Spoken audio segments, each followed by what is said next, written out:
the pathfinders in the CIC3 Star head behind the VIP enclosure over the Jaguar Hilltop cabin.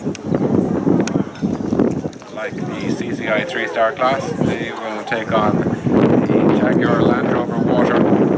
They're clear through the upright rail and angle block. Move on to the Volia box hedge at 5.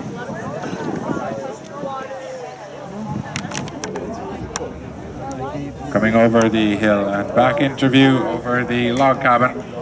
Lynn, Symansky and Donner head down the hill now to the Jaguar Land Rover Water at 9. Rail to the hedge to the corner on the right hand turn.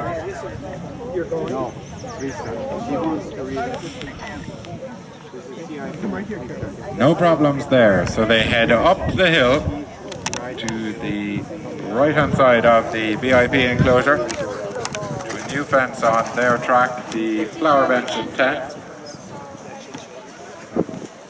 And then a log ditch and skinny brush straight through there for our pathfinders Lynn, Symansky and Donner. They're heading now to the parallel rails at 12.